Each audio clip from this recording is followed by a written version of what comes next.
E aí, meus queridos amigos raizeiros, são paulinos de todo o país, de todo o planeta, satisfação gigante tê-los novamente nesse vídeo, né?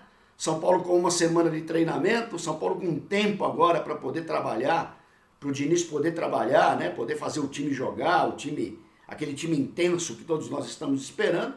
E a gente aproveita também esse ensejo para tratar de um assunto bastante específico. E em alguns vídeos aí nós vamos fazer isso, nós vamos pegar alguns assuntos, né, pincelar alguns assuntos, para poder tratá-los de maneira bastante particular, logicamente, contando sempre com a colaboração de vocês, com o comentário de vocês, com a opinião de vocês, para que a gente possa ter uma ideia um pouco mais ampla, né, desses temas, desses tópicos que nós vamos tratar.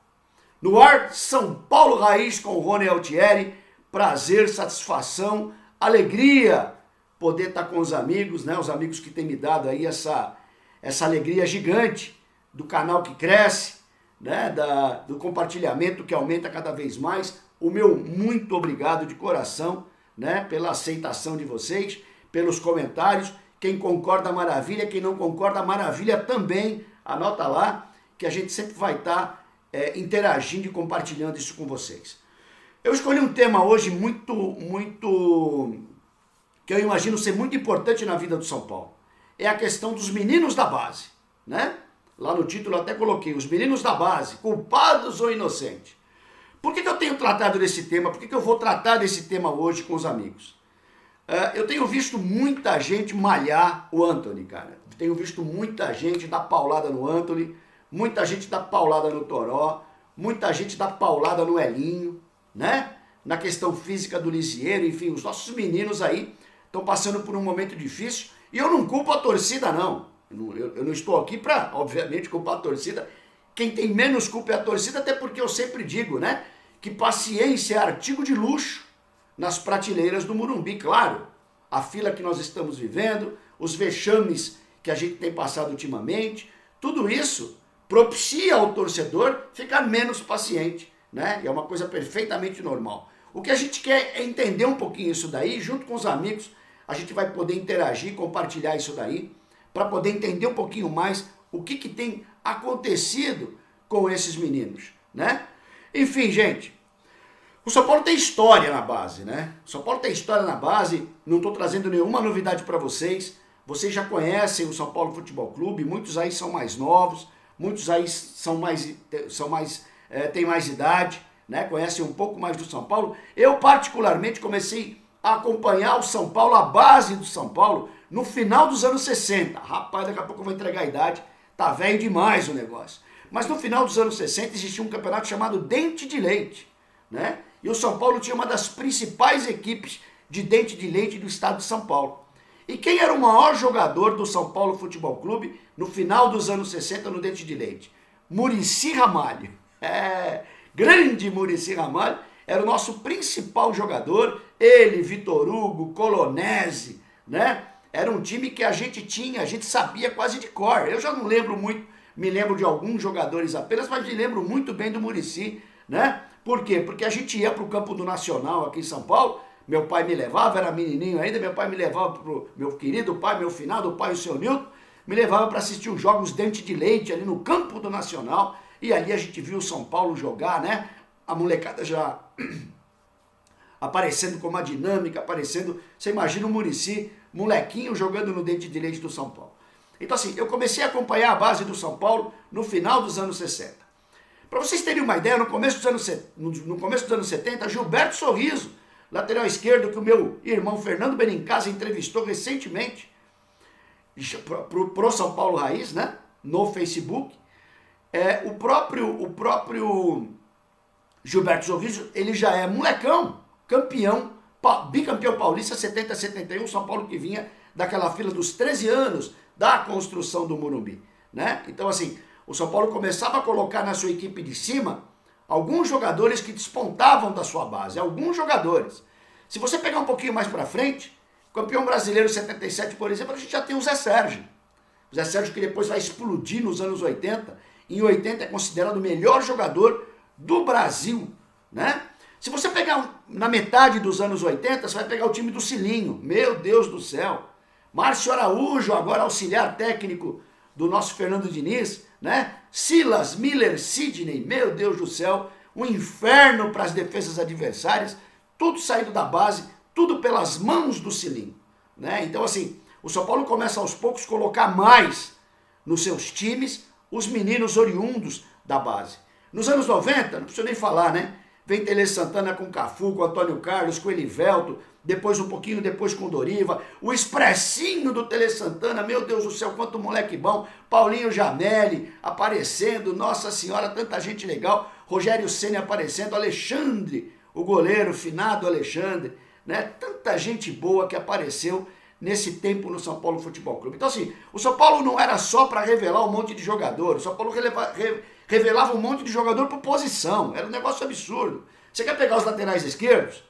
Eu citei o Gilberto Sorriso, né? A gente teve o Ayrton, finado Ayrton, a gente teve o Nelsinho, a gente teve André Luiz, a gente teve Fábio Aurélio, a gente teve Fábio Santos.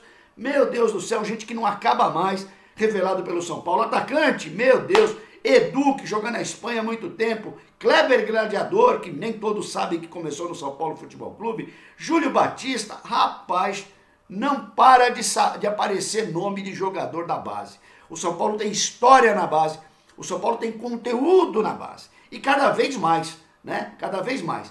Pula mais um tempinho, começa a vir a turma do Kaká, vem a turma do Casemiro, vem a turma do Oscar, vem a turma do Luiz Araújo, mais recentemente Neres, mais recentemente Militão. O que mudou nessa história basicamente? Nós vivemos dois tempos distintos, gente. Os jogadores da base, há um tempo atrás, eles não ganhavam o que os jogadores da base ganham hoje, né? Hoje um menino, por força da nova lei, ele tem que fazer um contrato. E ao fazer um contrato, o time tenta amarrá-lo. E para amarrá-lo, o time tem que dar um salário para ele, geralmente, um salário que muda completamente a vida do menino. Então assim, a questão financeira, ela tem um peso muito grande. Veja bem, gente, eu não estou atacando quem era antes, eu não estou defendendo quem está hoje em dia. Nada disso. Eu estou colocando algumas argumentações aqui para a gente poder discutir, para a gente poder comentar. Não é? Então assim, os meninos hoje, eles ganham muito dinheiro. Então o cara começa com futebol, ele começa ganhando lá 5, 10, de repente ele está ganhando 100 mil reais, 200 mil reais, né? Então realmente a situação fica muito mais, como é que eu vou dizer para você, foge um pouco de você poder trabalhar isso de uma maneira natural. O menino que era pobre, de repente ele fica rico da noite para o dia jogando futebol, que é o sonho de todo mundo, que é a coisa que ele mais gosta de fazer, não é verdade? Pois bem, nesse sentido, isso de alguma maneira afeta a cabeça do moleque. Não tem jeito, cara. Não tem jeito, vai afetar. Esse menino que sai hoje da base, passa para o time de cima, começa a jogar com estádio lotado, com televisão no mundo inteiro, com internet, com empresários, com a Europa vendo o menino, essa coisa toda, ele vai subir para a cabeça dele, não tem jeito, né? Então assim, a questão do dinheiro hoje, ela é um aspecto muito importante nessa diferença, né? Outra coisa é o objetivo. Se você conversar com o Gilberto Sorriso, se você conversar com o Zé Sérgio, se você conversar com os rapazes da base que vieram antigamente, o grande sonho deles era jogar no time de cima do São Paulo, né? Então assim, o grande sonho de moleque, meu Deus, eu vou jogar no time de cima do São Paulo. Então aquilo para ele, até porque o horizonte, ele não era tão distante, né? Ir para a Europa era um sonho quase inatingível para aquela época. Então ser titular no São Paulo Futebol Clube, defender a seleção brasileira, era o patamar desses meninos. Hoje em dia o menino já cresce com 10, 12, 13, 15 anos, já cresce com a cabeça na Inglaterra, com a cabeça na Espanha, com a cabeça na Alemanha, né? Completamente fora do objetivo de estar jogando numa equipe principal. Um outro aspecto que é importante é a questão do empresário, né? Então assim, o empresário quando começou a fazer parte do universo do jogador, porque antes a relação era clube e jogador, então aquela relação morria ali dentro. O pai do menino ia conversar com o presidente assinava um contrato e pronto, estava tudo resolvido. Hoje em dia não. Hoje em dia tem um empresário que cuida da carreira do rapaz, do jogador, né? Que trata dos assuntos relativos à vida dele como um todo, não só a vida profissional, a vida familiar inclusive. Enfim, eles acabam tendo um envolvimento muito grande com esses meninos e lógico, eles precisam de dinheiro, eles querem dinheiro e eles vão querer negociar esses garotos aí para fora do Brasil. Então assim, Estamos falando de realidades completamente distintas. O que a gente faz com isso tudo? Né? Repito, eu não estou criticando agora, eu não estou criticando antes, eu não estou falando que antes era melhor, agora é pior, eu não estou falando nada disso. Eu estou gerando uma linha de argumento para a gente poder discutir a respeito. Né? Então, assim, são aspectos de um novo futebol, são aspectos de uma nova fase do futebol. E eu imagino o seguinte, como é que você faz para tirar o melhor desse menino que está jogando, que é um craque? Vamos pegar o exemplo do Antony, que eu comecei a citar, né? Quem não pediu o Antony no time de cima depois da Copa São Paulo de Júnior, que o São Paulo foi campeão no começo do ano, e que atire a primeira pedra, né? Todo mundo pediu para os moleques subirem, todo mundo queria que a base tivesse, a base vitoriosa do Jardine tivesse na equipe de cima, todo mundo pediu isso. E por que agora a gente joga tanto tijolo nos moleques, né? Pela pouca paciência que a gente tem. Até natural, como eu já falei, tá certo? Porque a gente sente que os meninos oscilam, a gente sente que os meninos caem de produção. Alguns chamam de mascarado, uns chamam de salto alto, cada um chama do que quiser, na verdade, né? Eu prefiro dizer que esse peso que esse moleque agora começa a ter quando ele vem para a equipe de cima, ele é fundamental no desempenho, né? Se você pega, por exemplo, que interessante, quando o Baresi sobe, meu querido amigo Sérgio Baresi, ele sobe o Casemiro e sobe o Lucas Moura, por exemplo, os dois estavam voando e continuaram voando, né? O São Paulo, inclusive, fez um grande contrato na venda do Lucas, fez um grande contrato na venda do Denilson, ponta esquerda, já mais nos anos 90, né? Então, assim, só que se você pegar todos os jogadores que o São Paulo negociou, possivelmente sejam os dois únicos jogadores que o São Paulo negociou muito bem. O Denilson, ponta esquerda, e o Lucas Moura na ponta direita, né? São dois valores que o São Paulo pegou assim campeões. Por que, Rony? E os outros não? Porque o São Paulo não negociou devidamente os outros jogadores, né? Tem a questão do Oscar, que foi mal resolvida internamente dentro do clube, né? Tem a questão do David Neres, que foi antes da hora para a Europa. Tem a questão do Militão, que foi mal resolvida dentro do clube, né? Então, assim, o São Paulo tem um monte de perrengue, um monte de situação, talvez pela quantidade de meninos que tem, o São Paulo acaba não tratando com muito cuidado cada um desses garotos. Por isso que precisa ter um pouco de paciência com os meninos. Cobrar, claro, cobrar, faz parte, a pressão faz parte do futebol, a gente tem mais é que cobrar. O que eu acho que não deve acontecer, mas é uma opinião apenas minha, é chamar, por exemplo, o Antony de burro depois que ele foi expulso na partida contra o Grêmio. Sim, ele não foi inteligente, né?